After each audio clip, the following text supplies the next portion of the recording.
إن الحمد لله نحمده ونستعينه ونستغفره ونعوذ بالله من شرور أنفسنا ومن سيئات أعمالنا من يهده الله فلا مضل له ومن يضلل فلا هادي له أشهد أن لا إله إلا الله وحده لا شريك له وأشهد أن محمدا عبده ورسوله اللهم صل وسلم وبارك على سيدنا محمد وعلى آله وصحبه ومن صار على نهجه واستنى بسنته واكتفى أثره إلى يوم الدين وبعد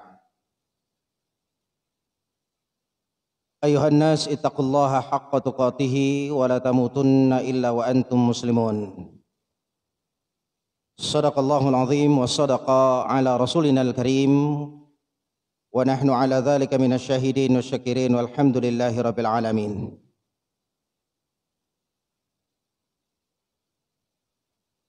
Sebelum pengajian, marilah kita sama-sama membuka dengan membaca lafaz basmalah. Bismillahirrahmanirrahim.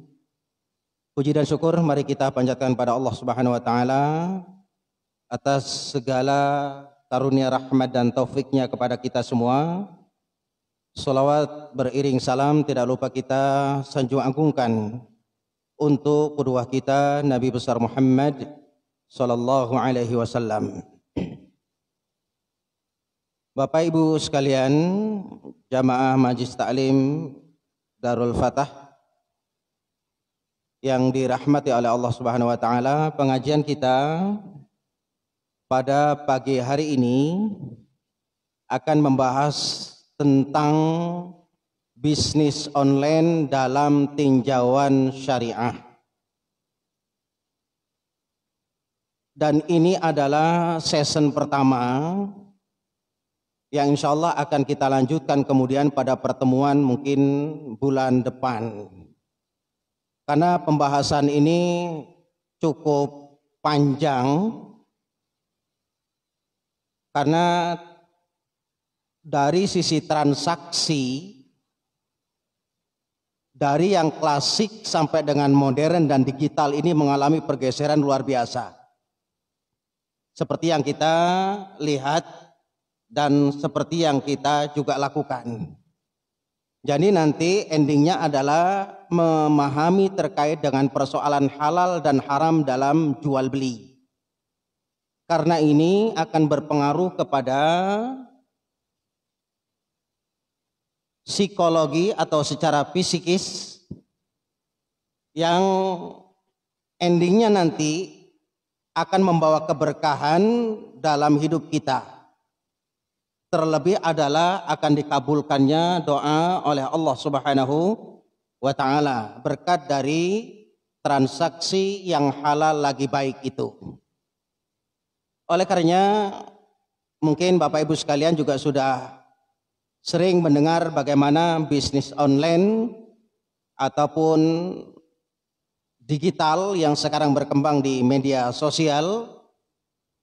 Tentu ini harus memberikan satu pengertian yang universal secara utuh dan komplit, baik secara dalil syar'inya, Al-Qur'annya, hadisnya, atau kaedah-kaedah dalam transaksi jual beli. Karena apa? Ma'asyiral muslimin rahimakumullah. Sebelum kita membahas terkait dengan itu, karena di dalam jual beli secara offline ataupun online itu ada 3 hal yang disoroti. Yang pertama adalah terkait dengan barang jualannya.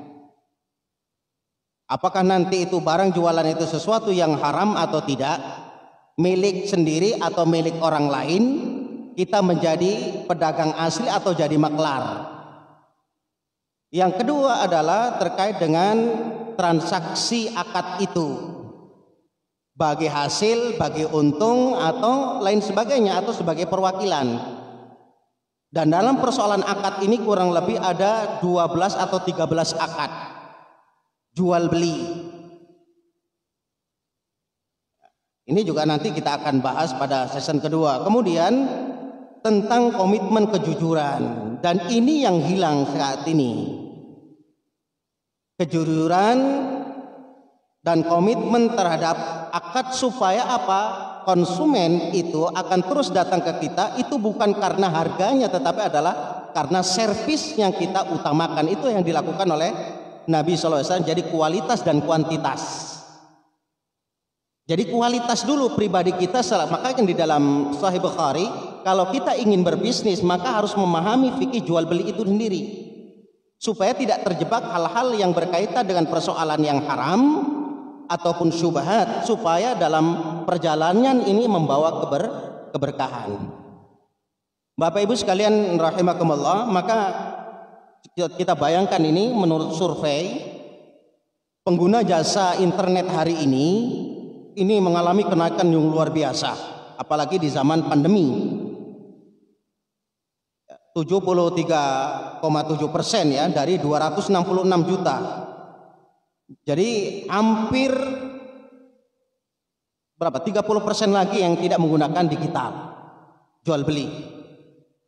Jadi bahkan Indonesia menempati urutan yang kelima di negara dunia di bawah Inggris. Ini luar biasa. Jadi pengguna konsumen terbesar di dunia termasuk Indonesia. Oleh karenanya di sini tingginya pengguna internet juga membuka pasar baru dalam ladang bisnis. Apa yang tidak bisa sekarang kita online kan untuk diberikan kepada customer. Yang endingnya nanti antara jasa dan barang ini kita akan lakukan di dalam transaksi itu tunai atau apakah secara non tunai, yang ujung-ujungnya banyak yang tidak memahami terkait dengan fikih halal dan haram. Yang penting untung yang didapat. Itu kan dalam sistem ekonomi kan demikian. Jadi dengan apa istilahnya sekecil-kecilnya kita menjual, sebesar-besarnya kita mendapat untung. Itu adalah kapitalis kan demikian. Dulu sistem kita belajar di sekolah kan demikian. Jadi dana sekecil seminim mungkin untuk menghasilkan keuntungan yang besar. Bila perlu 1.000 rupiah itu bagaimana menguntungkan 100.000 rupiah. Nah ini persoalan yang harus kita pahami bersama. Apakah demikian Islam itu? Nah ini pergeseran pasar tradisional ke pasar modern, mall merajalela, dan sekarang mall sudah banyak ditinggalkan menjadi transaksi digital. Ya, oleh karenanya sini ada perubahan pasar, juga ada perubahan transaksi. Sekalipun dulu adalah yadan biadin, harus tunai cash antara penjual dengan pembeli. Sekarang dengan sistem virtual yang ada, Bapak dan Ibu bisa melakukannya dengan transfer. Bahkan barang belum ada, Bapak transfer dulu. Nanti ketika datang ke rumah baru dibayar, namanya COD. Nah ini kan sesuatu yang dulu belum pernah dilakukan oleh Nabi Shallallahu Alaihi Wasallam. Maka dalam konteks ini sebetulnya kalau memahami secara bahasa adalah bid'ah. Sesuatu yang baru yang belum dilakukan di zaman Nabi tapi sekarang ada, maka ini adalah sesuatu yang baru. Apakah demikian diharamkan? Tidak. Nanti ada beberapa kriteria. Makanya apa? Fenomena baru ini, jenis transaksi baru ini juga jenis bisnis baru yang harus disikapi dengan cara adil, insaf, supaya halal lagi baik itu terjadi di dalam ranah kehidupan kita dalam bermuamalah. Bapak Ibu sekalian yang dirahmati Allah Subhanahu wa taala. Nah, ini beberapa skema transaksi online. Pertama adalah direct selling. Yang kedua adalah reseller. Yang ketiga adalah drop shipping. Kemudian cash on delivery, COD dan lain sebagainya. Nah, bagaimana tinjauan syariah terkait dengan transaksi tersebut dalam bisnis online seperti ini. Mari kita fahami bersama. Tentu di dalam bahasan fikih, saya ulangi lagi bahwa yang namanya fikih apapun itu tidak mesti satu pendapat. Pasti ada dua pendapat atau lebih. Ada yang membolehkan, ada yang tidak membolehkan. Dalam posisi ini kita memilih sesuatu yang berdasarkan kriteria syariah. Tidak halal ataupun haram itu berkaitan dengan hawa nafsu kita. Tidak diperbolehkan demikian. Kenapa Allah Subhanahu wa taala telah berfirman, "Innamal bai'u mithlur riba wa ahallallahu al-bai'a wa harrama riba."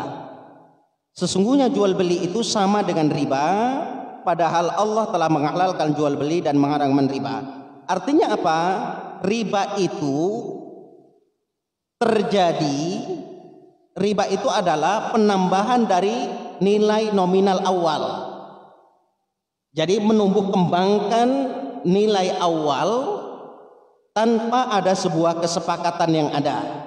Baik itu dalam transaksi utang piutang, sudah kita bahas pada pertemuan yang lalu, ataupun di dalam transaksi jual beli. Maka di dalam hal ini, maka ayat yang berkaitan dengan masalah muamalah ini adalah ayat yang terakhir yang diturunkan Allah Subhanahu wa taala kepada Nabi kita Muhammad sallallahu alaihi wasallam dalam surat Al-Baqarah. Maka Allah berfirman, wattaqu yauman turja'una fihi ila Allah tsumma tuwaffa kullu nafsin ma kasabat wa hum la yuzlamun. Itu ayat yang terakhir, tidak ada ayat yang lain yang turun kecuali adalah ayat ini. Setelah beberapa minggu kemudian Nabi sallallahu alaihi wasallam meninggal dunia. Boleh dicek di dalam buku Ulumul Quran, Al-Itqan fi Ulumul Quran Imam As-Suyuti dan beberapa ulama besar yang lainnya telah menuliskan terkait dengan persoalan ini. Maka masalah muamalah masalah yang ribet, masalah yang krusial yang harus disikapi dengan penuh insaf dan adil. Ini ada sebuah cerita. Hikam bin Hizam ini adalah seorang penjual. Hikam bin Hizam di zaman Nabi SAW ada seorang pembisnis. Ada seseorang yang datang kepadanya ingin membeli suatu barang, tapi barangnya itu setengahnya belum ada. Maka ya Rasulullah, ada orang yang datang kepadaku lalu memintaku barang yang tidak aku miliki, barang yang aku jual. Kemudian aku membelinya ke pasar. Lalu Nabi Shallallahu Alaihi Wasallam, jadi dia ada orang yang datang ke dia ke beliau ini ingin membeli barang tapi barangnya tidak ada. Tapi dia sudah menyanggupi. Contohnya, Pak, ada beras 1 ton? Oh, tidak ada. Adanya 50 kilogram. Tapi dia menyanggupi, insya Allah ada. Padahal yang dimiliki oleh penjual itu hanya 50 kilogram. Ketika dia menyanggupi itu, kan separuh 50 kilogram lagi kan belum ada di tangannya. Maka si pembeli ini memberikan uang kepadanya dengan harga cash, padahal barang belum dimiliki oleh si Nah, itu namanya riba. Tidak boleh. Harusnya si pembeli penjual ini membeli dulu barang dari supplier, sudah dimiliki, sudah diantar di dalam gudangnya. Ada ketika ada yang menanyakan, ada Pak, ada 1 ton ini. Itu baru boleh transaksi dan itu adalah halal. Tapi apa yang terjadi hari ini? Justru banyak yang tidak punya barang, barangnya di mana? Di orang lain. Maka Nabi SAW bersabda, la tabi' ma laisa indak. Jangan kamu jual beli barang yang tidak kamu miliki.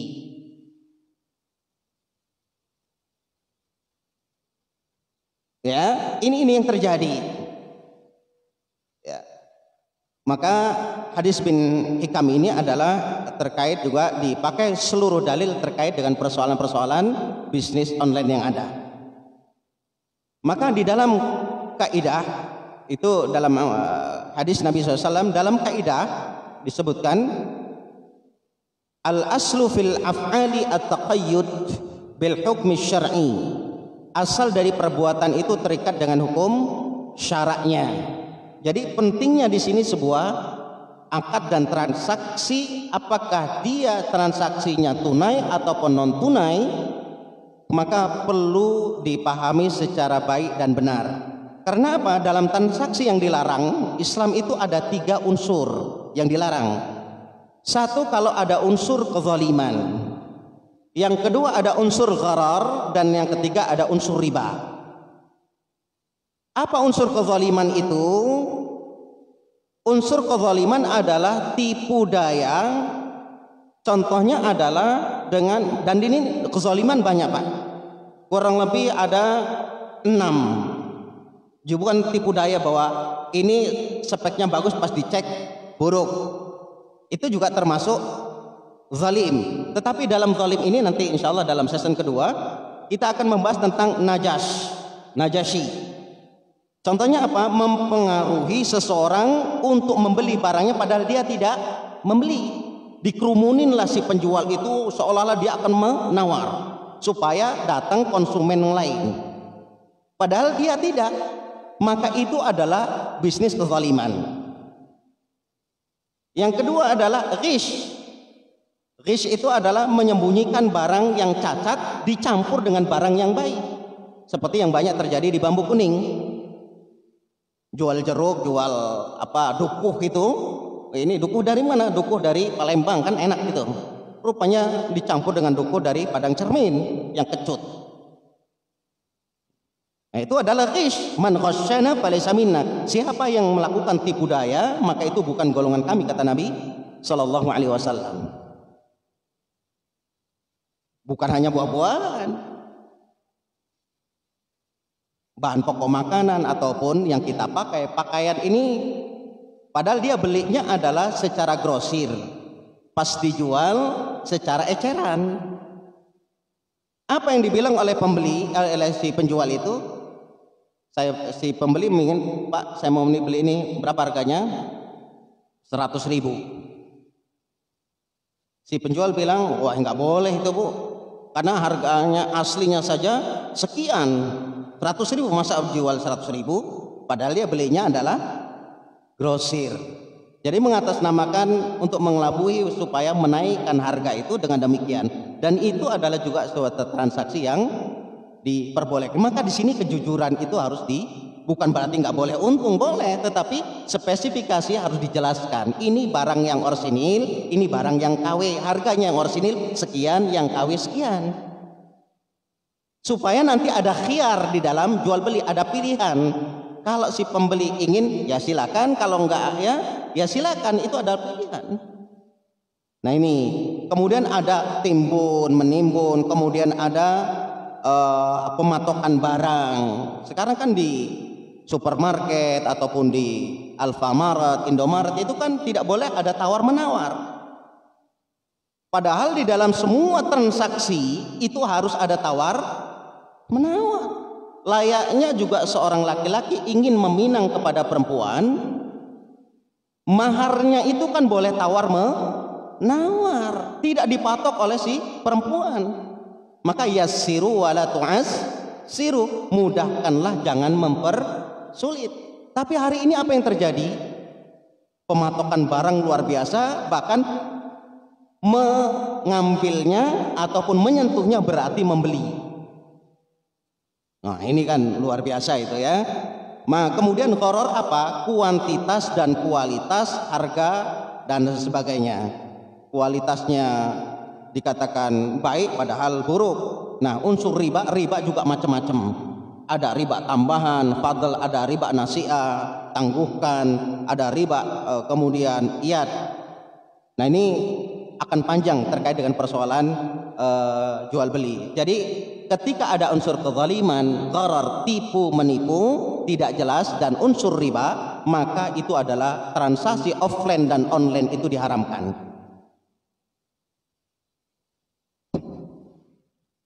Nah sebelum ke pembahas tentang skema tadi, perlu kita pahami apa sih namanya al-bai' itu, yaitu menukarkan harta dengan akad pelimpahan hak milik dan penerima hak milik dengan cara saling meridhoi. Arti jual beli itu saling ridho, tidak ada yang terzalimi dan tidak ada yang tersakiti di dalam unsur jual beli itu.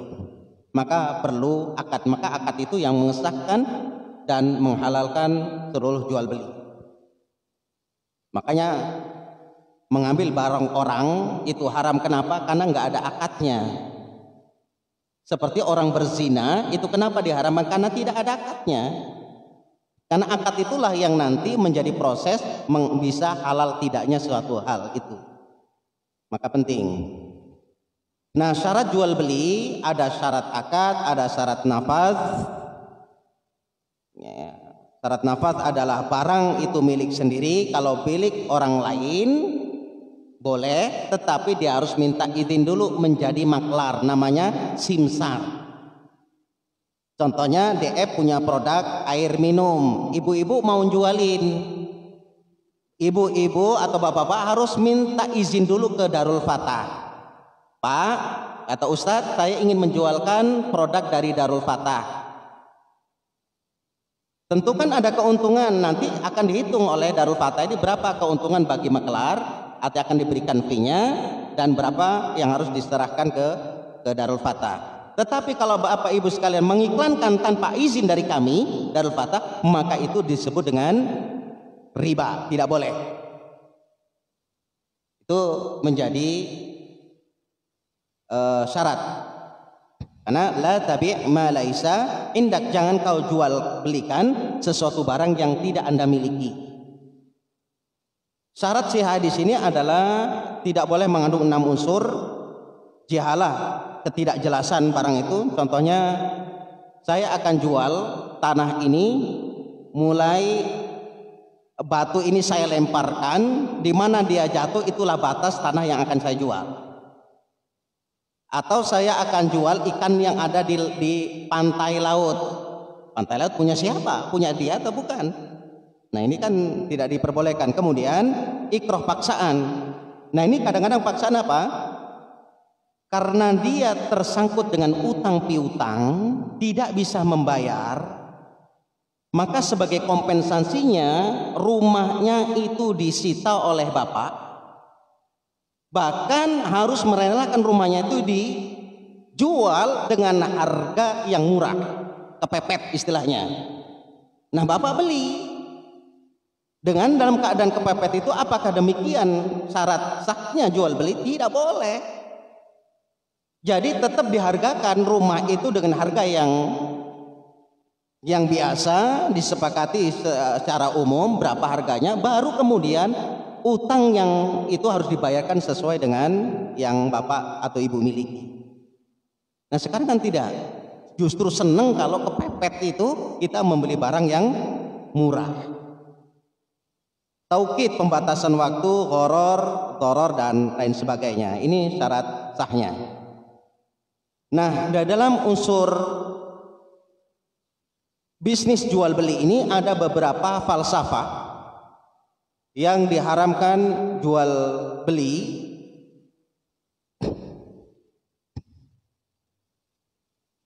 Ini adalah ada unsur maisir, maka disebut dengan, kalau kita hafal, maghrib big night. Maghrib big night, ada maisir tanpa perjudian. Semua bentuk perjudian apapun itu diharamkan. Kemudian gharar, memakai akad namun tidak jelas. Ya, gharar tadi ada riba, ada tambahan yang menzalimi, ada batil, usaha-usaha maksiat, buka kafe yang di sananya ada unsur minuman keras, perzinahan lain sebagainya, bai mutor, yaitu harga dimainkan akibat emergensi. Ya, ini khususnya di dalam pandemi semuanya dengan cara nimbun lain sebagainya. Ikroh, harga dimainkan dengan tekanan atau paksaan. Qaban, manipulasi harga barang. Nah, ini kemudian sampai dengan tadlish, mengambil keuntungan dengan cara mencampur aduk. Maka ini adalah falsafah terkait usul tahrim dalam berbisnis, maka tidak diperbolehkan. Jadi kalau ada unsur terkait ada maghrib big night ini, kalau kita singkat, maka apapun bisnisnya itu dilarang oleh syariah.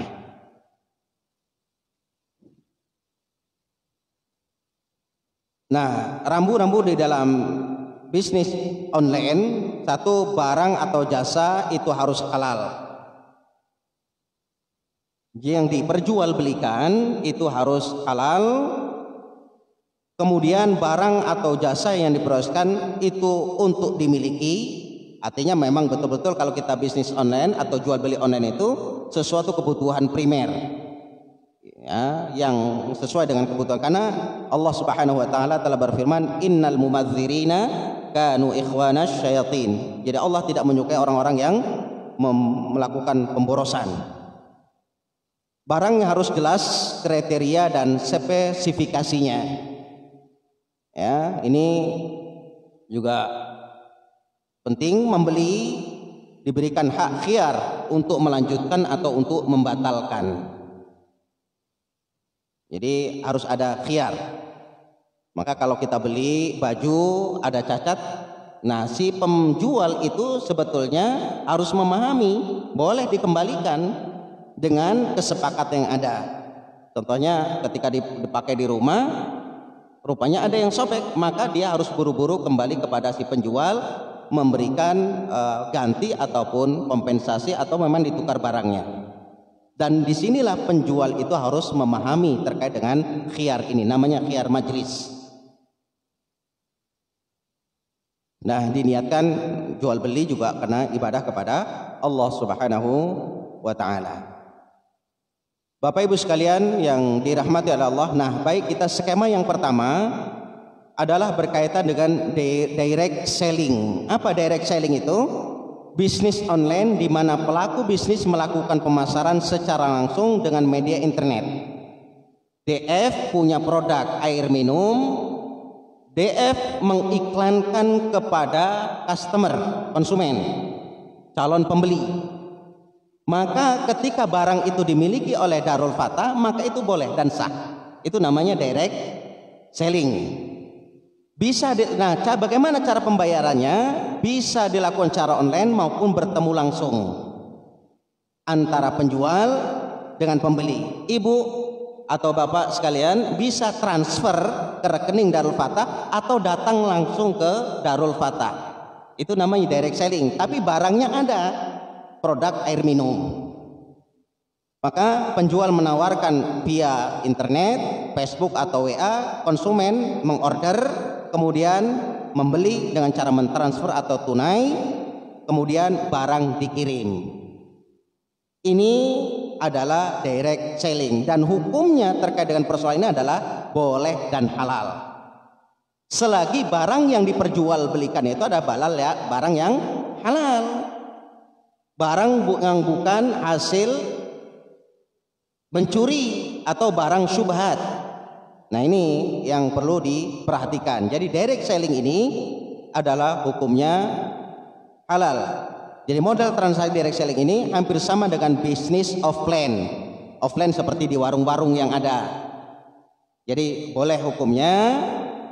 Jadi jika transaksi modal direct selling tidak terdapat hal-hal yang bertentangan tadi dengan maghrib big night, ya, ada unsur maisir, ada unsur gharar, ada tipu menipu barang, kemudian penimbunan, maka hukumnya mubah dan boleh.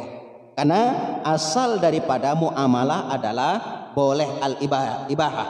Al-aslu fil muamalah al-ibahah. Illa madalat dalilu ala khilafi, kecuali dalil yang mengharamkannya. Jadi produknya bukan haram, bukan penipuan, tapi jelas cara spesifikasinya. Maka perlu dijelaskan ketika kita mengupload barang di internet itu spesifikasinya apa, kelebihannya apa, kemudian sampai batas kapan masa validnya, ya, ini juga perlu dipahami. Maka secara umum direct selling ini adalah boleh karena barang milik kita, kemudian kita jual kepada konsumen. Setelah itu bayarnya boleh langsung tunai ataupun secara transfer sesuai dengan harga kesepakatan yang ada. Ini yang pertama. Nah, yang kedua adalah reseller. Reseller itu adalah sama dengan kulakan. Jadi perusahaan atau perorangan yang membeli barang atau jasa dengan tujuan untuk menjualnya kembali. DF punya barang produk air. Nah, Bapak Ibu sekalian, ini akan menjadi perantara untuk menjualkan barang kepada orang lain. Nah, tentunya barang ini kan milik Darul Fatah. Ketika Bapak ingin memperjualbelikan, Bapak dan Ibu sekalian iklankan di Facebook Bapak ataupun di web Bapak, tetapi itu harus mendapatkan izin dari Darul Fatah. Tetapi kalau Bapak tidak mendapatkan izin, jual saja, nanti Bapak pura-pura punya barang padahal tidak punya barang. Maka yang demikian itu yang tidak boleh. Tapi yang boleh adalah harus dapat izin dulu sesuai dengan kesepakatan kepada si produsen barang itu. Maka secara umum pola reseller sama dengan pedagang kelontongan atau toko pada bisnis offline, di mana pedagang membeli dari agen atau distributor kemudian menjualnya kepada end user. Jadi bagusnya lagi yang sangat dianjurkan adalah Bapak membeli barang dulu dari kami Darul Fatah, baru kemudian diiklankan. Ya, baru diiklankan karena itu barang sudah milik Bapak dan Ibu sekalian. Tapi kalau tidak memiliki, maka disebut dalam hadis hikam tadi, la tabi' ma laisa indak, jangan kau jual belikan barang yang bukan milik kamu. Ya, jangan kau bisniskan barang yang bukan milik kamu, kata Nabi Shallallahu Alaihi Wasallam.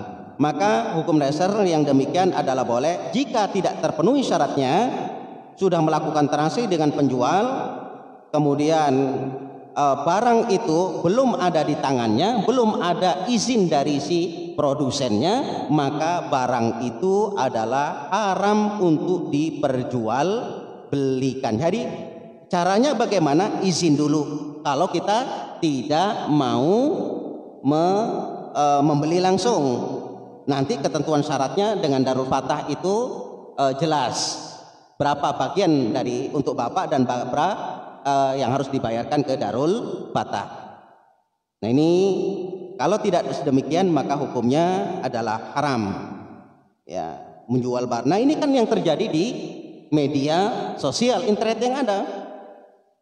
Kadang-kadang dia nggak punya barang, tetapi isa-isa aja dia mengiklankan semua barangnya ada, sampai mobil, motor, lain sebagainya, padahal dia itu bukan miliknya dan tidak ada izin dari si pemiliknya. Dia jual untuk mendapatkan keuntungan. Akhirnya apa? Si pembeli ini mentransfer uang kepada dirinya, nanti keuntungannya itu diambil, baru dia bayar kepada si pemilik barang. Dan itu adalah sesuatu yang dilarang di dalam persoalan bisnis online itu. Tapi kan kita nggak tahu ya transaksi apa yang mereka lakukan, punya barang atau tidak. Maka di sini perlu ditanyakan dulu oleh kita, apakah ini barang milik toko Bapak atau milik orang lain. Nah, kan disinilah pentingnya khiyar itu, boleh diteruskan, boleh juga tidak diteruskan, dilanjutkan di dalam jual beli. Jadi intinya adalah sebuah kejujuran itu.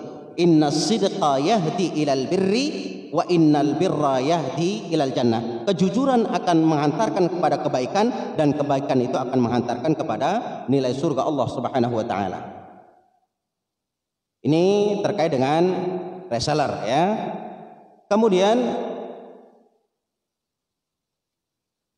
reseller tidak melakukan transaksi dengan penjual satu sehingga barang yang jual belum menjadi miliknya, maka ini dilarang berdasarkan hadis man ibta'a ta'aman fala yabi'hu hatta yastawfi, melarang seseorang menjual makanan yang sudah dibeli hingga telah menjadi haknya secara sempurna.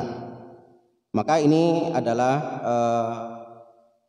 yang dilarang reseller yang demikian.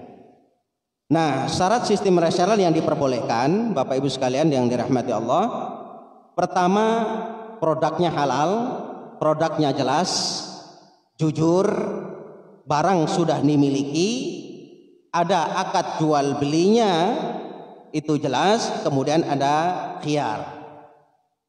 Ya, ini nomor 4 adalah barang sudah dimiliki oleh si reseller itu. Tetapi kalau belum, maka ini tidak diperbolehkan dan haram hukumnya. Kecuali tadi dia ada kesepakatan dulu dengan si produsen.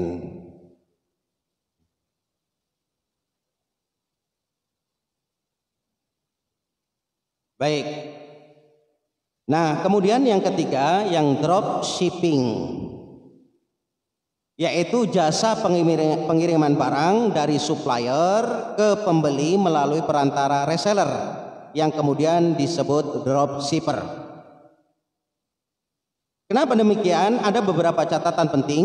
Pertama, drop shipper tidak perlu membeli dahulu ke supplier, ia menawarkan produk. Cukup dengan mengunggah gambar produk yang ia dapatkan dari supplier ke toko online miliknya yang tadi, ya, tanpa ada izin kesepakatan dari si pemilik barang. Dia pokok unggah saja supaya banyak konsumen yang mengetek dia, supaya nanti ada transaksi itu. Jadi tidak pernah memegang barang yang dijual, sebetulnya dia cuman mengiklankan saja. Gak tahu punya siapa, punya Darul Fatah atau punya Unila atau punya Dharma Jaya, nggak tahu. Pokoknya saya ngiklankan saya supaya orang itu tertarik dengan barang yang saya iklankan itu, nanti mereka akan menghubungi dan akan terjadi transaksi. Maka dropshipping demikian adalah haram hukumnya karena bukan milik barang dirinya. Maka la tabi, lagi-lagi la tabi ma laisa indak, jangan kau jual belikan sesuatu yang bukan milik barang Anda. Ini terkait dengan drop shipping, ya. Dengan skema transaksi model drop shipping tersebut, maka transaksi jual beli belum memenuhi syarat syar'i tentang unit yang ditransaksikan. Barang yang diperjualbelikan harus sudah dimiliki penjual secara penuh sehingga penjual memiliki kuasa untuk jualnya. Model transaksi dropshipping yang demikian, ya, maka hukumnya adalah haram kalau barang itu bukan atau belum dimiliki. Icanya dia jual jasa saja gitu kan, maka ini nanti ada ijarah mausufah bidzimmah.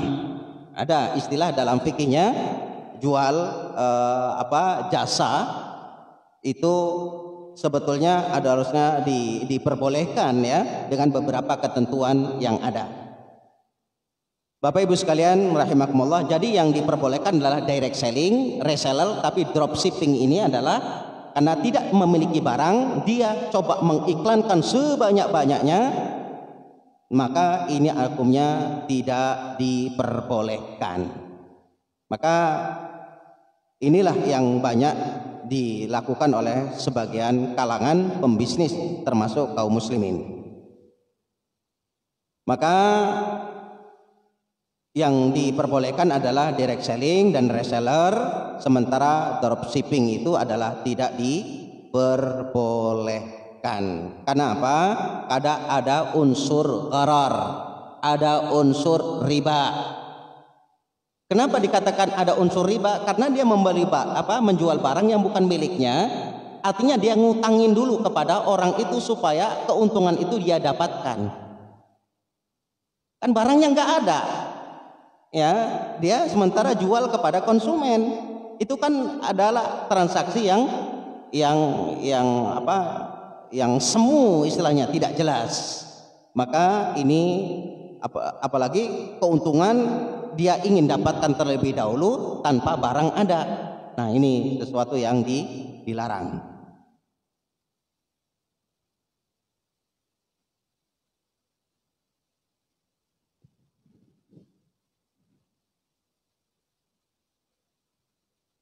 Maka untuk dropshipper, agar pasar sudah didapat tetap bisa menguntungkan, hendaknya mengubah transaksi menjadi reseller, bai'us salam. Bai'us salam itu jual beli inden, Pak. Jual beli inden, tapi spesifikasinya itu sudah dijelaskan.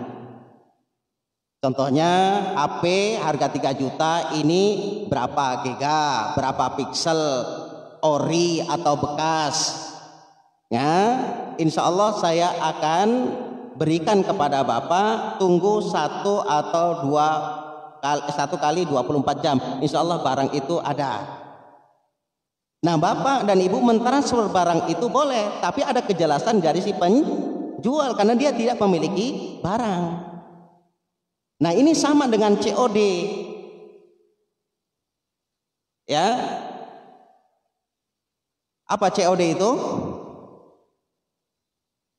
Ya. Barang yang kita beli itu kan belum bayar dulu, baru kemudian datang ke rumah baru kita bayar. Apakah boleh? Boleh, karena untuk memastikan barang itu palsu atau tidak. Kalau enggak kan langsung bisa dikembalikan lagi. Dan itu sesuatu yang baik. Kan namanya bai'us salam. Pesan dulu baru kemudian diantar, baru kita transfer. Itu namanya bai'us salam. Ya.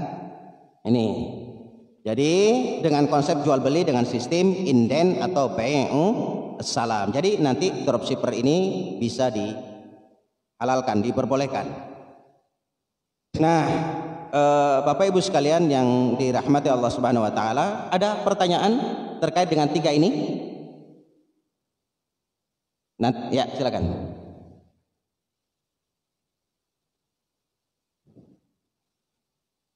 Waalaikumsalam warahmatullahi wabarakatuh.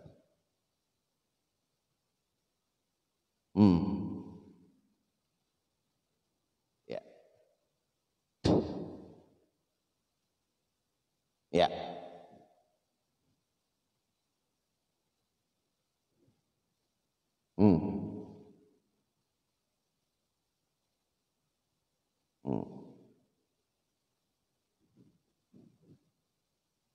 Ya.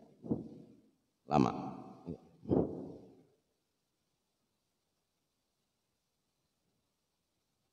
Ya.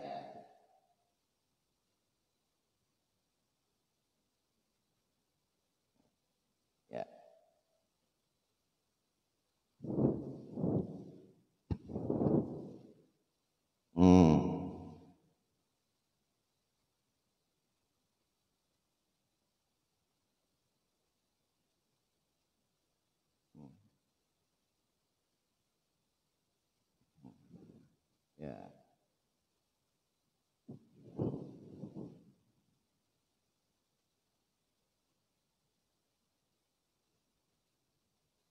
Ya.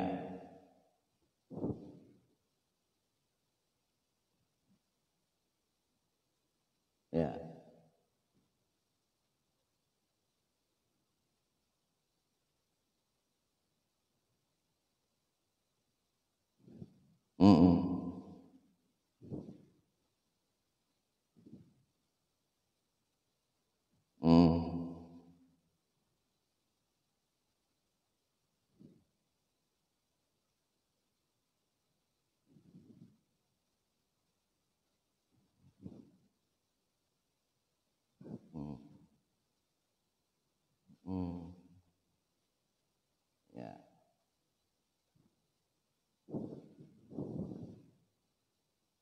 Ya.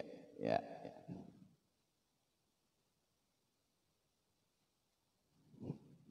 Baik. Cukup menarik pertanyaan dari Bapak terkait dengan bisnis marketing, terkait dengan perumahan yang ada.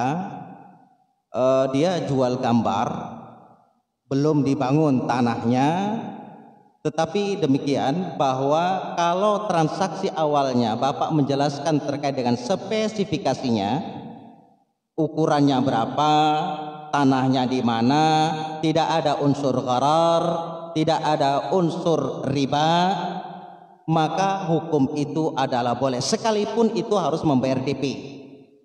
Karena apa? DP yang ada itu kalau memang itu include di dalam sebuah pembayaran yang ada 120 juta, DP-nya berapa? 3 juta, maka diinkludkan, maka itu hukumnya boleh. Berdasarkan hadis Nabi sallallahu alaihi wasallam, samhan idza ba'a, samhan idza ishtara, sam'an idza qada. Diperbolehkan hal itu saat jual beli, diperbolehkan saat itu adalah menjual dan dalam transaksi. Jadi kalau spesifikasinya jelas, ya, barangnya jelas yang diperjualkan, walaupun itu melalui gambar atas izin, kalau melalui gambar atas izin di si pemiliknya tadi, maka itu hukumnya boleh. Nanti kan sebagai si maklar, contohnya kalau dia menjadi maklar, maka ada sebuah nilai tersendiri yang akan dihitung oleh si pemilik tanah itu. Maka dalam hal ini yang tidak boleh DP itu adalah begini. Bapak harus bayar DP ke saya, ya, sekian, nanti supaya saya nggak menjual kepada orang lain, ya. Dan DP itu tidak dimasukkan di dalam transaksi 120 juta itu. Nanti kalau jadi, oke, kalau nggak jadi nggak boleh kembali. Itu namanya riba, nggak boleh. Karena apa? Segala sesuatu yang bersyarat di awal, padahal itu adalah kan ngutang, termasuk ngutangin kepada si pemilik barang, pemilik tanah, maka ini adalah yang dipersyaratkan. Kullu qardin jarra naf'an fahuwa riba. Segala sesuatu yang dia memberikan sesuatu itu dengan persyaratan yang ada, maka itu adalah riba yang ada. Maka dalam hal ini nanti kalau sudah bayar DP, kemudian itu adalah milik barang Bapak, kalau memang itu terjadi transaksi mau diteruskan, ya silakan. Kalau enggak, yang berarti nanti harus dikembalikan. Itu yang terbaik. Tapi hari ini ada nggak seperti itu? Ya. Nah. Ya. Iya.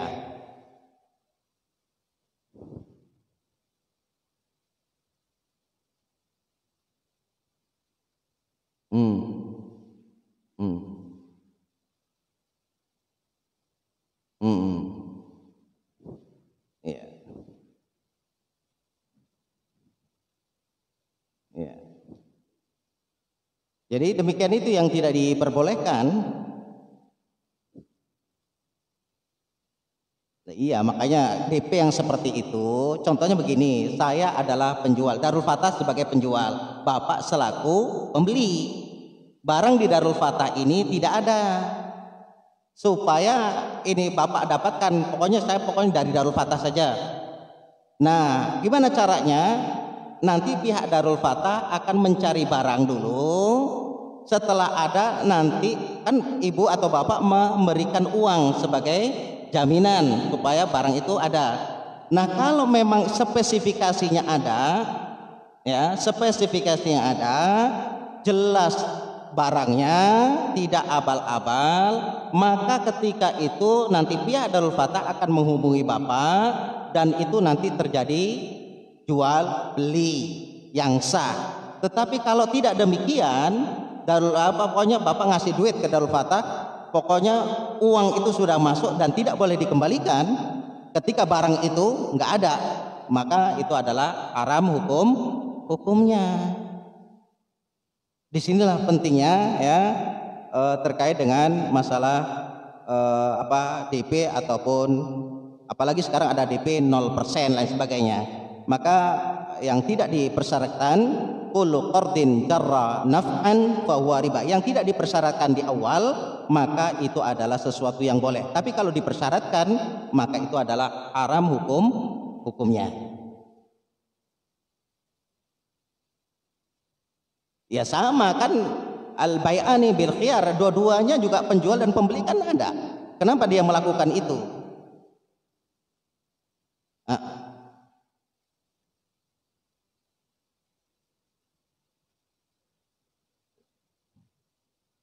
Kalau demikian nanti secara detail dihukumi demikian. Kalau memang penjualnya itu menipu demikian, mengcancel sebelah pihak, padahal itu sudah menjadi kesepakatan yang bersama, maka itu nanti hukumnya si penjual yang kena.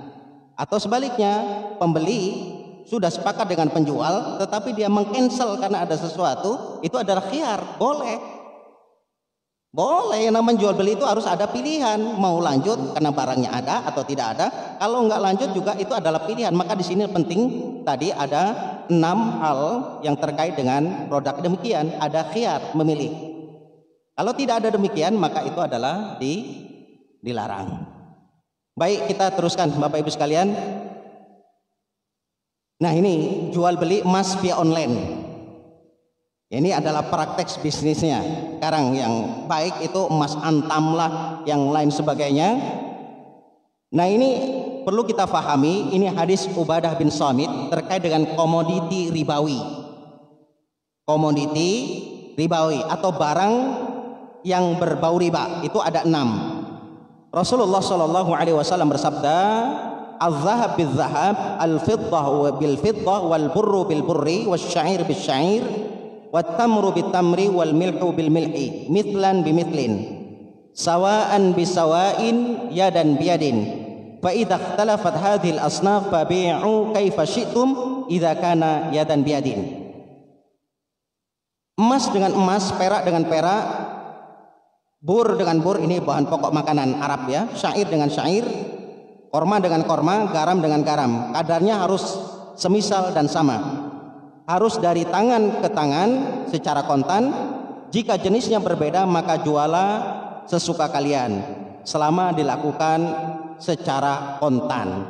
Dari hadis ini ada 2 hal produk ribawi yang diperbolehkan ataupun yang tidak diperbolehkan.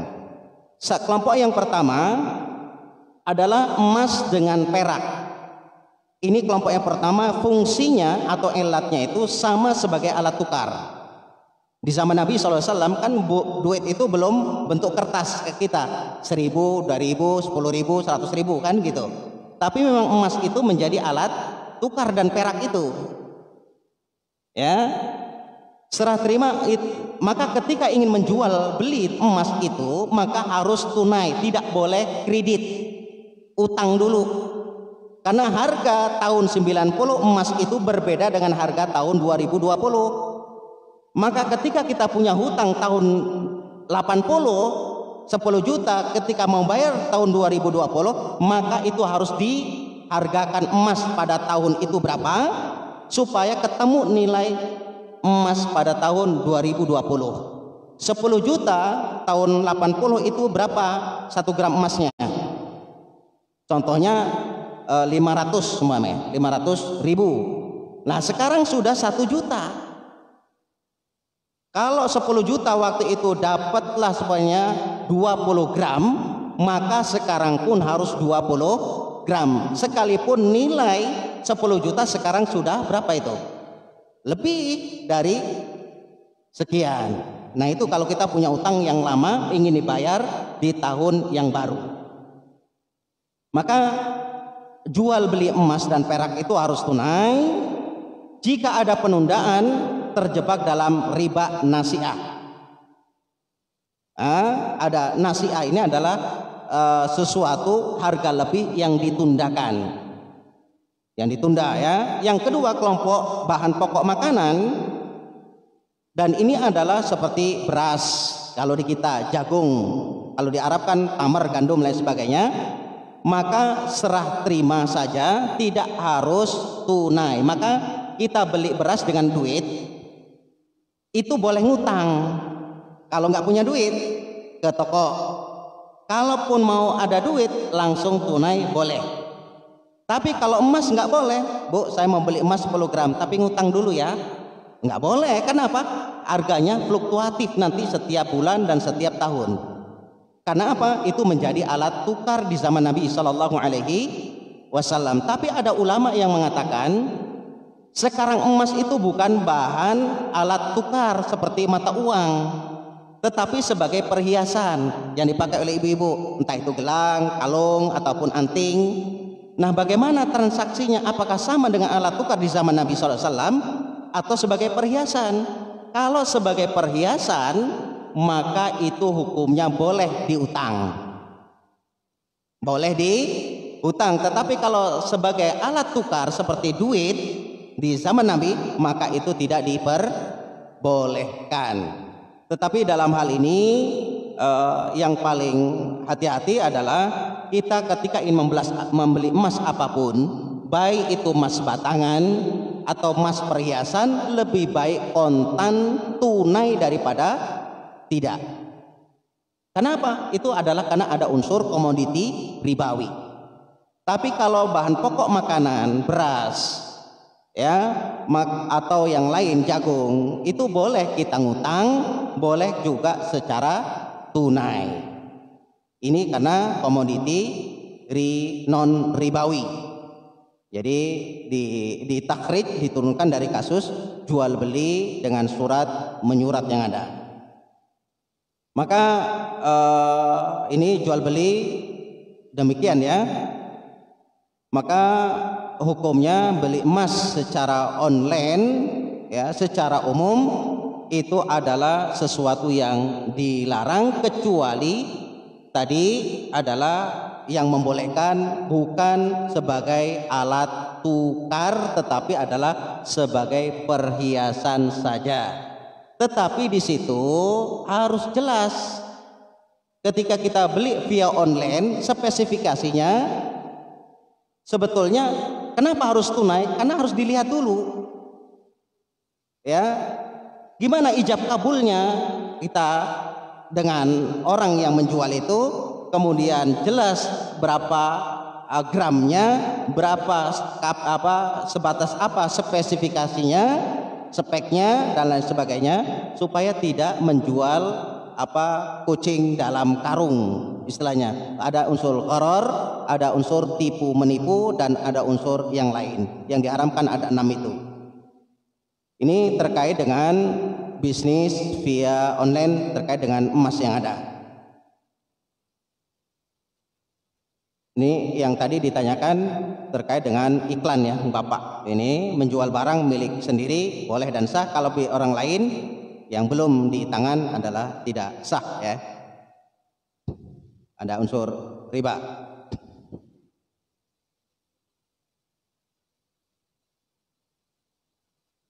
Baik. Nah, apa aturan jual beli komoditi ribawi? Nih, emas ya, komoditi ribawi adalah barter emas dengan emas, itu harus tunai dan kontan. Karena fungsinya transaksi disyaratkan 2 syarat, 1 nilainya sama dan langsung serah terima. Tetapi kalau dia non ribawi, jual beli yang komoditi bahan pokok makanan, maka itu adalah tidak demikian ya. Maka boleh, contohnya adalah membeli beras dengan uang atau membeli baju dengan emas, itu adalah boleh hukumnya.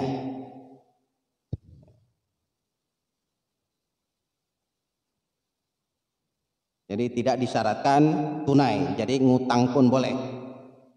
Ini jual beli komoditi ribawi ya, ada 4 aturan syar'inya. Contohnya, saya punya beras kualitas nomor wahid 1 kilo, sementara maaf Bapak atau Ibu ingin tukar dengan beras yang harga jelek. 1 kilo saya, Ibu 1 kilo beras yang jelek. Karena itu sama ukurannya beras dengan beras, maka tidak diperbolehkan. Maka supaya boleh itu, harga beras kualitas nomor 1 harganya berapa? Contohnya 20.000. Sementara harga yang buruk walaupun 1 kilo itu harganya berapa? 10.000. Maka harus dinominalkan dulu. Maka boleh jadi 1 beras yang kualitas baru 1 kilo itu akan ditukar menjadi 2 kilo karena dinominalkan menjadi tadi harga barangnya. Tapi kalau 1 kilo beras dengan 1 kilo beras yang buruk, maka ini tidak boleh karena mathalan bi mathalin, karena sama jenisnya. Ya, ini. Maka dulu zamannya pengen beras ditukar oleh 4 gandeng kelapa seumpamanya, itu boleh. Karena berbeda jenisnya. karena kelapa dengan beras. Maka sistem barter itu juga berlaku di zaman Nabi Shallallahu Alaihi Wasallam. Baik, nah bolehkah beli emas dengan cara cicil berapa kali? Ini menurut Dewan Syariah Nasional Majelis Ulama memperbolehkan emas atau logam mulia diperjualkan secara tidak tunai ataupun kredit. Satu, penukaran emas harus tunai merujuk kepada hadis Ubadah bin Samit kalau itu adalah komoditi ribawi. Penukaran jual beli emas harus tunai itu karena emas sebagai alat tukar, ya, bukan sebagai perhiasan.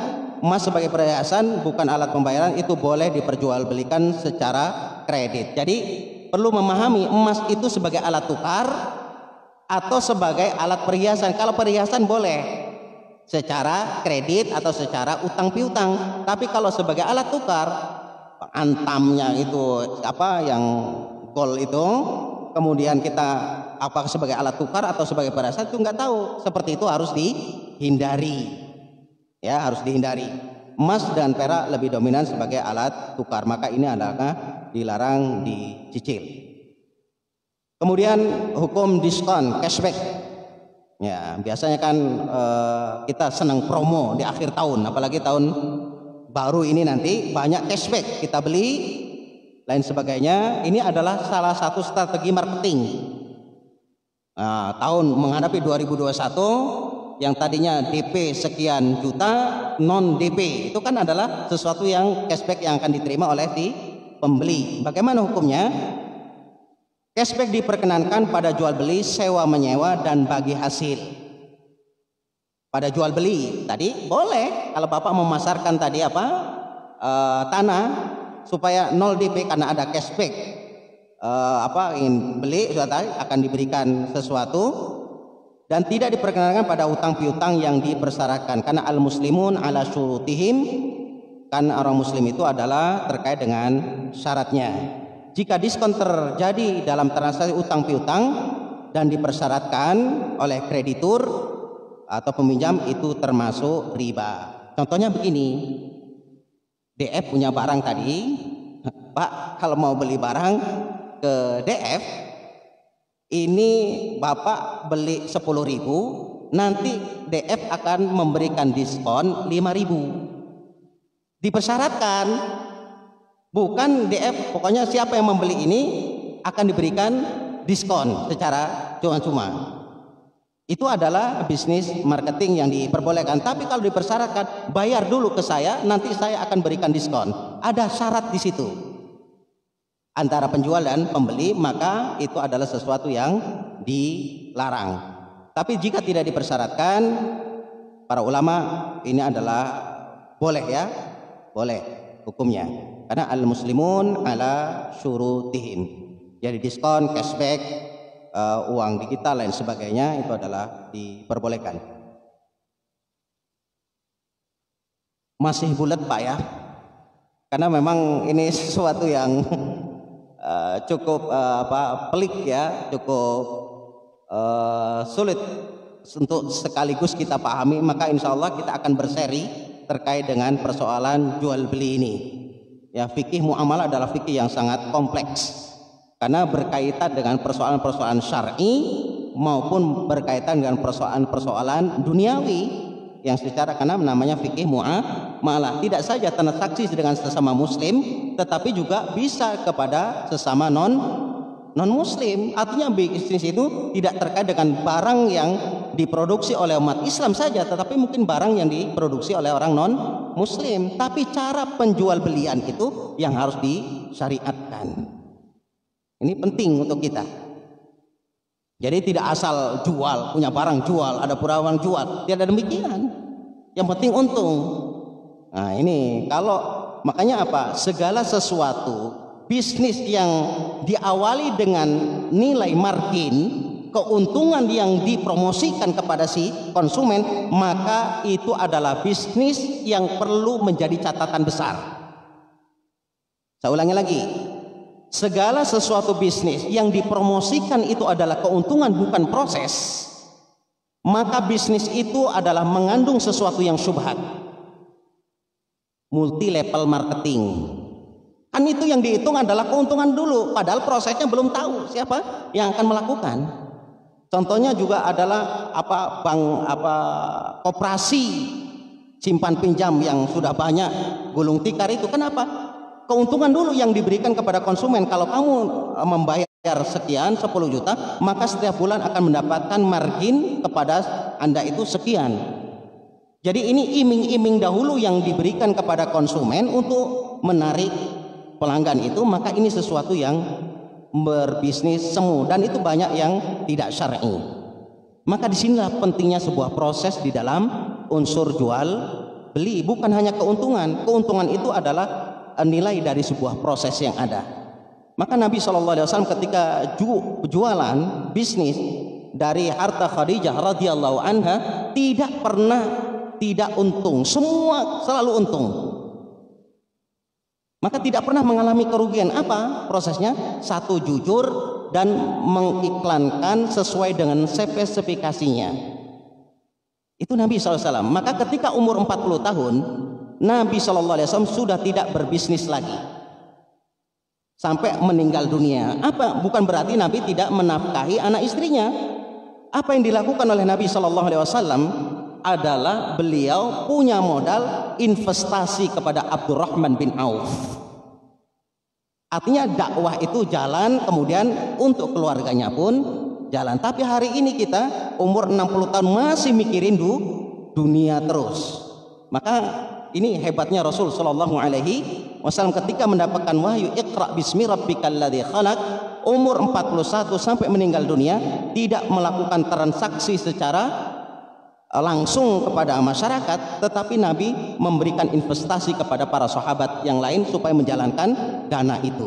Nanti ada keuntungan namanya akad murabah, bagi untung atau bagi hasil yang ada.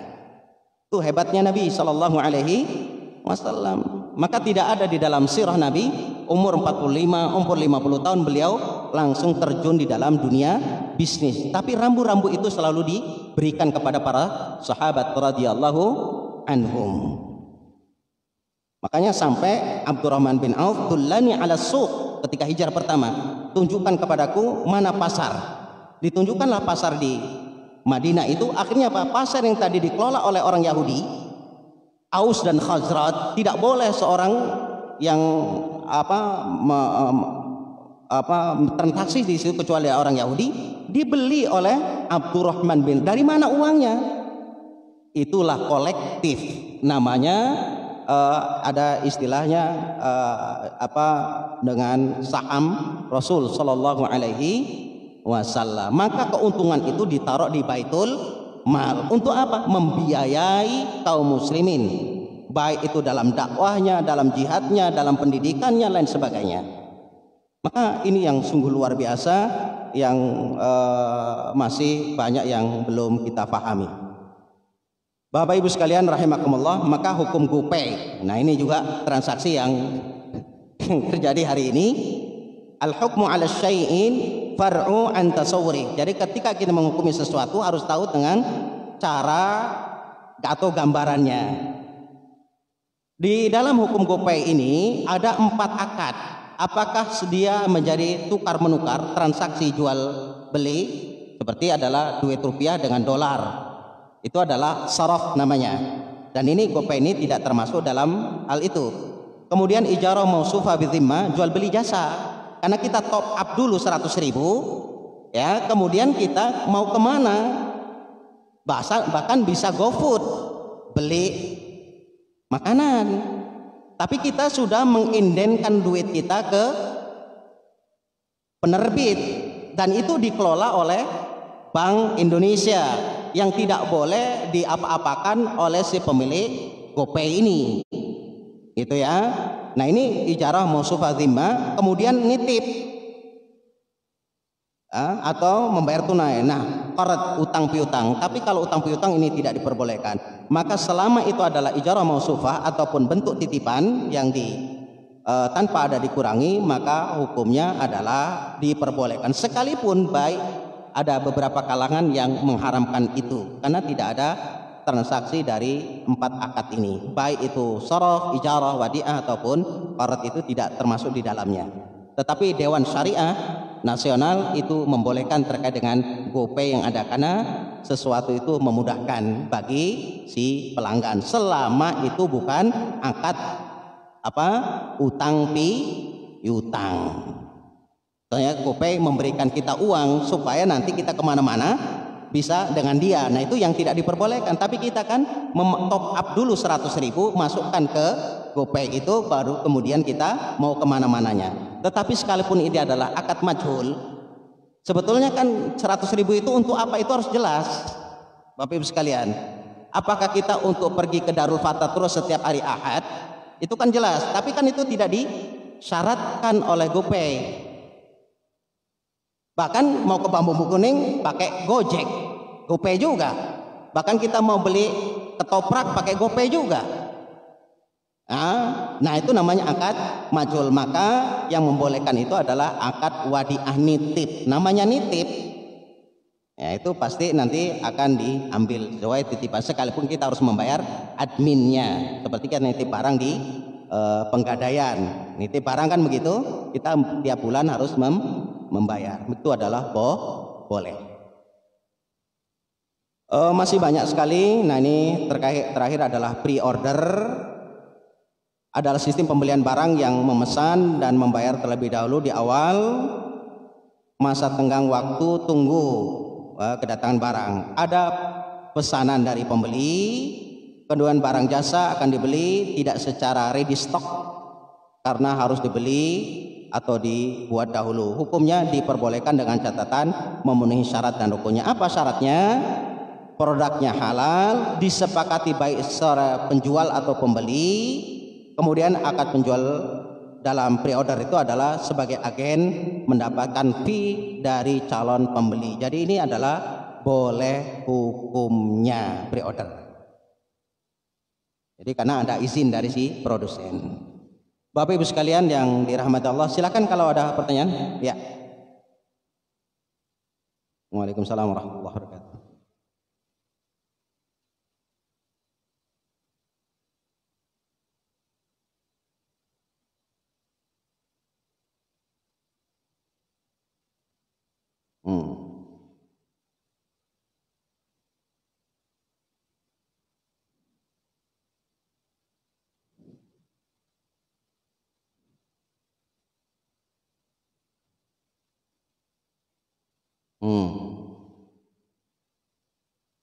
Seluruh peminjaman sesuai dengan kaidah fikih, kullu qardin jarra manfaatin au naf'an fahuwa riba. Segala sesuatu pinjam meminjam yang disyaratkan di muka maka itu hukumnya riba, tidak boleh. Kita beli barang tadi harganya 100.000, kita punya 50.000, tentunya kan kurang 50.000, minjemlah kepada Mas Irham. Kesepakatan saya dengan Mas Irham, tolong pinjam saya 50.000, nanti saya akan kembalikan. Kalau dari saya sendiri saya yang minjam, nanti ibu mensyaratkan pokoknya kalau dipinjami saya akan memberikan Mas Irham 20.000, jadi 70.000, atau sebaliknya boleh kamu, boleh Ustadz saya pinjami Ustadz, tetapi nanti pas kembaliinnya harus 70.000 dari 50.000 itu, jadi 20.000. Persyaratan yang disyaratkan di awal itu ketika dia simpan pinjam, maka ini sesuatu yang diharamkan. Kecuali Mas Isam saya pinjam 50.000 tapi nggak ngomong di awal, pas ngembaliin ini terima kasih Mas Isam, tolong diterima 20.000, itu justru terbaik. Kenapa? Dia telah membantu kita. Intukridallaha qardan hasanan. Kalau kamu ingin mengutangi, ngutangilah dengan cara yang lunak. Boleh. Tapi hari ini yang namanya ngutang piutang kan di awal dulu 30%, 50%, lain sebagainya. Tapi ada yang membolehkan. Ada yang membolehkan. Kenapa? Karena hitungan kelebihan itu biasanya adalah tidak melebihi daripada yang uang yang diberikan. Contohnya ngutang 100.000, nggak mungkin persennya itu sama dengan 100.000, pasti kan ada kurang dari 100.000.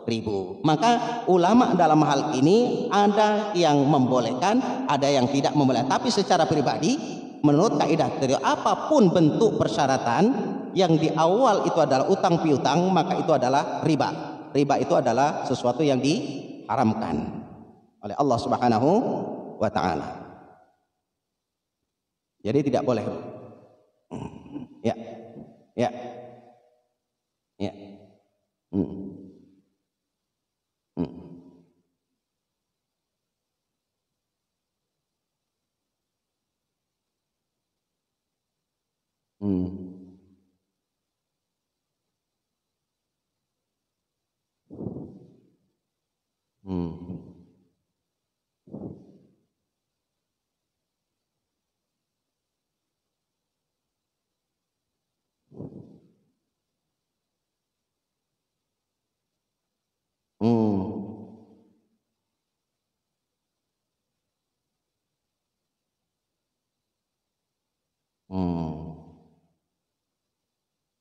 Kalau memang ibu intinya ingin menolong orang, Allah.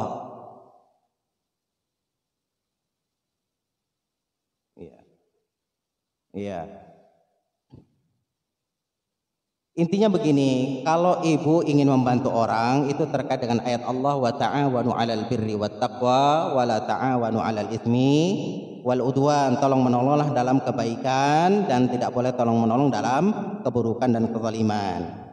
Kalau Bapak Ibu ingin membantu itu dengan cara membayar dengan uang nggak punya, tapi emas yang diberikan untuk membantu mereka untuk menalangi hutangnya, itu boleh, bagus. Tapi bagaimana sih yang diberikan emas tadi? Yaitu dibayar sesuai dengan kesepakatan ibu dengan harga emas yang waktu itu tahun 80 sampai sekarang, maka harus dihargakan dengan sekarang. Kalau enggak, belikan emas lagi. Dulu 10 gram, sekarang 10 gram. Iya.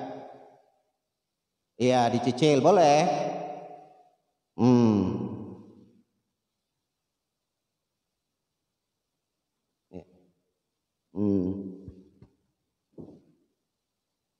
Ya, makanya dari awal ketika kita transaksi harus jelas, ada hitam di atas putihnya, bagaimana cara pembayarannya, apakah tunai langsung ataukah non tunai cicil. Maka ketika kita disepakati cicil, sekalipun cicil sampai kapan, maka idza tadayantum bidainin ila ajalin musamma faktubu, maka harus ada mencatat itu. Sampai batas kapan? 2 tahun semuanya. Ya dia harus memenuhi syarat 2 tahun itu. Ketika 2 tahun nggak dibayarkan, nah ibu baru nagih. Kewajiban kita yang mempiutangi itu harus nagih kepada yang berhutang. Nah gimana ini 2 tahun kok belum dibayar? Oh saya dalam kondisi. Nah maka ayat yang kedua, intukridullah qadana asana, berikan kelunakan lagi. Sampai batas kapan bu bisanya? Karena ini saya juga butuh. Nah kalau memang ada etikat baik dari si piutang atau yang diutangi tadi, maka ini sesuatu yang baik. Tapi kalau tidak ada etikat baik, ya sudah, ibu sudah memberikan suatu jalan yang terbaik untuk dia, ingin mengangkat derajatnya, tapi kok malah demikian terjadi. Sudah serahkan kepada Allah Subhanahu wa ta'ala, karena itu sesuatu yang terzalimi. Ya silakan. Waalaikumsalam warahmatullahi wabarakatuh. Ya.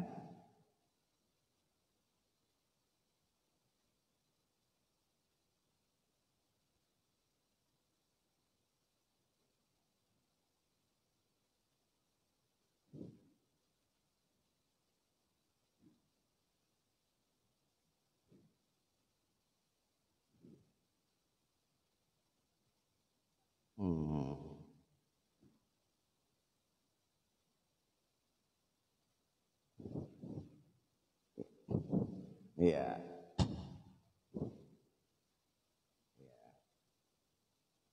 Itu sesuai dengan kaidah fikih al-umur bimaqasidiha. Itu sesuatu yang baik.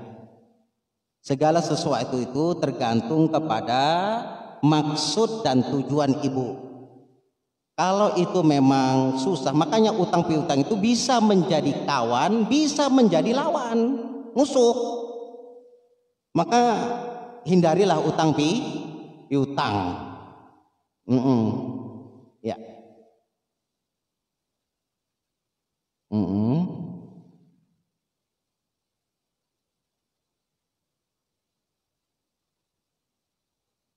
Oh.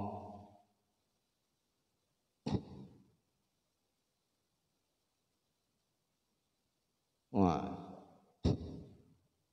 Iya. Insya Allah itu menjadi kebaikan ibu. Innamal a'malu binniyat wa innamal likulli imri'in ma nawa. Ibu bukan hanya sekedar bisnis mencari keuntungan, tetapi lebih dari itu adalah untuk membantu kesuksesan walimah atau acara Sohibul Hajat. Itu yang terbaik.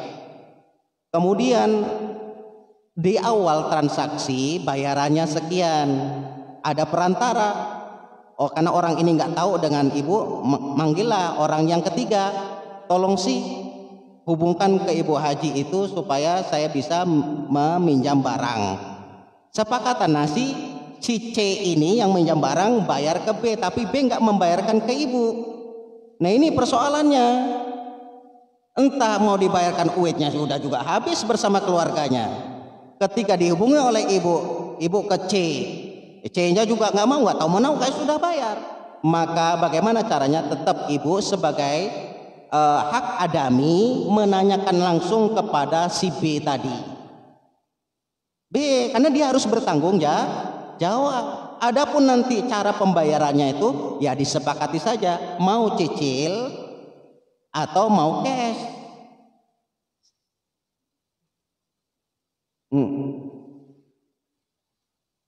Nah, kalau telepon sekarang medianya telepon. Kalau rumahnya dekat datangi.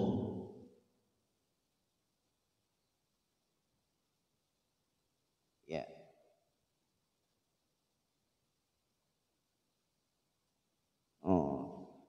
Berarti ibu tetap menanyakan kepada yang Sohibul Hajat tadi, siapa menjadi perantaranya supaya jelas. Oh ya. Jadi begini cara supaya ibu tidak langsung, cari orang ketiga dari ibu yang bisa mengklarifikasi itu, supaya apa? Orang itu yang telah mengambil jasa dari kita itu tidak terzolimi oleh Allah, tidak terzolimi dalam secara hukum syar'inya, supaya tidak terlalu dosanya. Itu kan sayangnya kita. Maka ketika kita memberikan sesuatu itu ada unsur kebaikan. Maka bagaimana nyawa orang yang ketiga atau nyuruh orang yang ketiga supaya mendatangi si Sohibul Hajat itu, siapa sebenarnya yang menjadi perantara. Kalau memang ibu akhirnya ya sudahlah saya ikhlaskan saja, itu yang terbaik. Insya Allah man badala syai'an abdaluh bi khairan, man taraka syai'an abdaluh bi khairan. Siapa yang meninggalkan sesuatu karena Allah Subhanahu wa taala sudah maksimal usaha kita, maka Allah akan menggantikan dari jalan yang lain.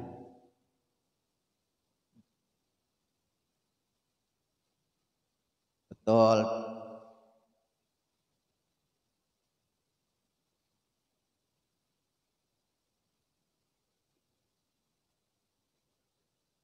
Ya. Ya boleh. Nggak apa-apa, nggak pasti harus manggil orangnya. Ya, boleh. Tapi proses itu harus dijalani dulu supaya dia tidak menanggung dosa. Saya kira sudah 7.37 nih, jam 8 Ibu ya, cukup seru. Mudah-mudahan ini menjadi bahan perhatian kita. Masih insya Allah bersesi nanti terkait dengan macam-macam jual beli halal dan haram. Mudah-mudahan Allah Subhanahu wa taala memberikan hidayah dan taufik bagi kita bisa bertemu kembali pada kesempatan yang akan datang. Mari kita ucapkan hamdalah dan doa kifaratul majlis. Alhamdulillahirabbil alamin. Subhanahu wa bihamdika asyhadu an la ilaha illa anta wa astaghfiruka wa atubu ilaik. Akhirul kalam. Wassalamualaikum warahmatullahi wabarakatuh.